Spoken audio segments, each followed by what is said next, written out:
બોલો કૃષ્ણ કનૈયા થોડો ટાઈમ અહીંયા રહેજો.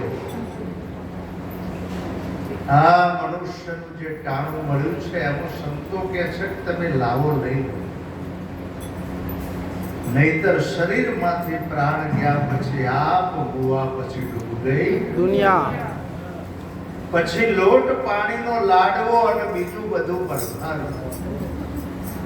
મારી એક વિનંતી છે કે આવો ભજન સત્સંગનો કાર્યક્રમ હોય, સંતોનું સાનિધ્ય હોય, એમાં આપણે લાભ લઈએ, નહીતર એક દિવસ આ શરીર રાખ થઈ જાય. સાધન સારું છે ત્યાં સુધી તમે લાભ લઈ લો. ઘણા બધા લોકો કહે કે મહારાજ નવરાશ નથી, ટાઈમ નથી, અને વેવાઈનો ફોન આવે તો તરત આજે રાત્રે 12 વાગે કોઈ એમ કે નંદાસણ તમે આવો અને તમને લાખ રૂપિયા આલવાના છે, બોલો આપણે જઈએ કે નહીં? અને ભજનમાં અહીંયા આવવાનું આપણે કહીએ તો પછી કેટલા બધા બહાના આવી જાય. આજે 1000 વ્યક્તિને મેસેજ કરવામાં આવે ભજનનો, તોય તમે જો આવા સ્થાન ઉપર સાચી વસ્તુ લેવા માટે કેટલા વ્યક્તિઓ લાભ લેતા હોય. અને હમણાં વિષય રસની વાતો હોય, કોઈ ઝઘડો થયો હોય, તમે જો ઘણી વારમાં મોટું ટોળું થઈ. એટલે શંકર મહારાજ ઘણા વર્ષો પહેલા બોલ્યા છે કે વેશ્યા વૈકુંઠે જાય સતીએ શેણા વાળા, મોતી માટીના મોલે વેચાય સંતોય શોક પાડ્યા. આજે આ ટાણું મળ્યું છે. આપણા ધંધા રોજગારની ફરજો દિવસે બજાવવાની છે, પણ રાત્રે 2-3 કલાક પણ આપણે પ્રભુ ભજનનો લાભ લઈ શકતા નથી. 4 પોર ધંધે ગયો, 3 પોર રહ્યો સોય, એક પોર પ્રભુ નહીં ભજા તો મુક્તિ કહો છે. સંતો કહે છે કે એક પોર પણ આપણે પ્રભુનું ભજન નહીં. નિરાત બાપુના શબ્દો બરાબર લોક કરજો, સેવ કરજો, બરાબર પકડજો. નિરાત બાપુના શબ્દો છે, રામ નામ તું રાખ હૃદય, કાઢ કલ્પના કાચી, આદ અંતને મધ્યમાં બોલે તે વસ્તુ છે સાચી. બીજા એક ભજનમાં કહ્યું, હમ હૈ જોગી અલખ અનાદિ પાર બ્રહ્મ સે હમ પારા, નામ રૂપ ગુણ નહીં હમારે હર કબૂના ધરુ में અવતારા. શેરણીમાંથી સારજ કાઢ્યો, સાગર પડ્યું નામ, અને એ નામ જો નક્કી થઈ જાય તો એ જ અમારો. કયા રામ? એક રામ દશરથ ઘેર ડોલે, એક રામ સકલ પસારા, એક રામ ઘટોઘટ વ્યાપક, અને ચોથો રામ સબસે ન્યારા. અયોધ્યામાં જે રામ જન્મ્યા હતા એ રામ પણ રામનું ભજન કરતા હતા. તો કયા રામનું ભજન? ચોથો રામ સબસે ન્યારા.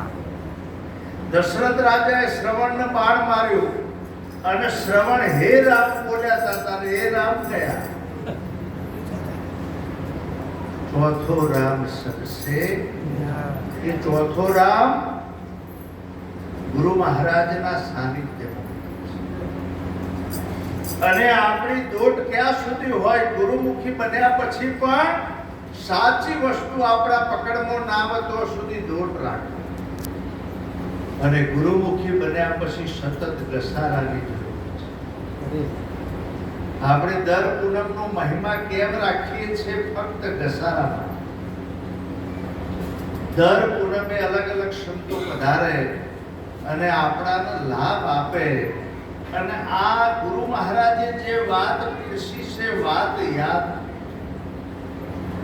આજે એક ભજન યાદ કર્યું હોય ને એને અઠવાડિયે તમે ફેવરો નહીં ને તો એની કડીઓ પણ ભૂલી જવાય. બોલો કૃષ્ણ કનૈયા. એક ભાઈએ ભજન ગાવા આપ્યું તો ભજન ગાયું. હવે લીટી એવી હતી, વાતોની વાતોમાં વાલો અઢળક ઢળિયા, ભાઈ કેવું બોલ્યા, વાતોની વાતોમાં વારો ઢબ લઈ જાય. એટલો બધો અપભ્રંશ થાય કે તમે સત્સંગ ના કરી શકો. ભજનમાં એક શબ્દનો અપભ્રંશ થઈ જાય તો અર્થનો અનર્થ થઈ જાય. મારી આપ સૌને વિનંતી છે કે સતત ઘસારો રાખો, સંતોનો લાભ લો, નહીતર એક દિવસે ટાણું જતું રહેશે. આજે તમે જુઓ, હાલ અહીં બેઠા છો ને ઘરે તમે પહોંચવાના છો એની ખાતરી ખરી?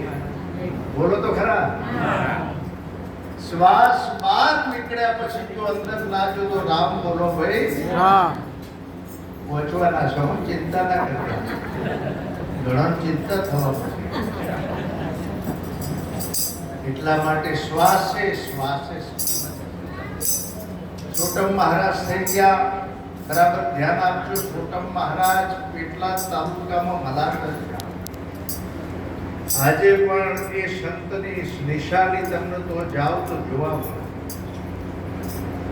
પોતે મગર આમ તળાવમાં છે, આજે પણ છે. છોટમ મહારાજના સમયમાં આમ નીકળ્યા, મગરે એમનો પગ પકડ્યો. છોટમ મહારાજે ઉપર હાથ ફેરવીને કહ્યું કે હવે માણસને સ્પર્શ ના કરતા, તમારે બીજી જે વસ્તુ ખાવાની શું છે? એ તળાવમાં આજે પણ મગર છે, કોઈને માણસને સ્પર્શ કરતા લોકો એમાં તળાવમાં નાહવા. મોબાઈલમાં તમે સર્ચ કરશો મલાતસ ગામ એટલે એમાં પણ બતાવશે. એ છોટમ મહારાજનું ભજન છે. બે ત્રણ કડી બધા ભાવથી બોલજો, હૃદયના ભાવ. પ્રભુનું ભજન જીવને વિશારી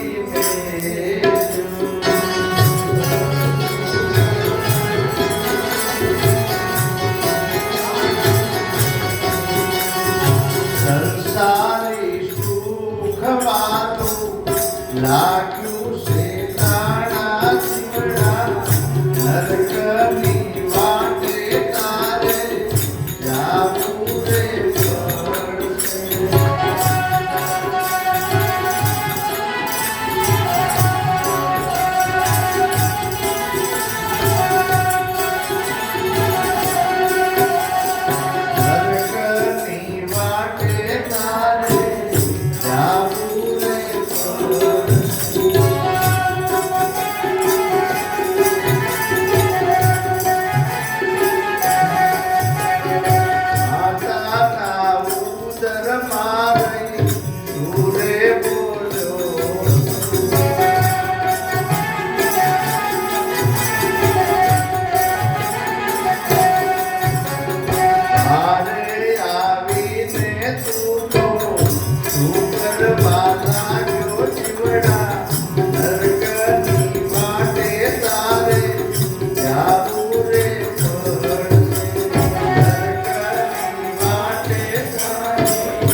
અને એના શબ્દો બહુ અમૂલ્ય શબ્દો છોટમ મહારાજે મૂક્યા છે.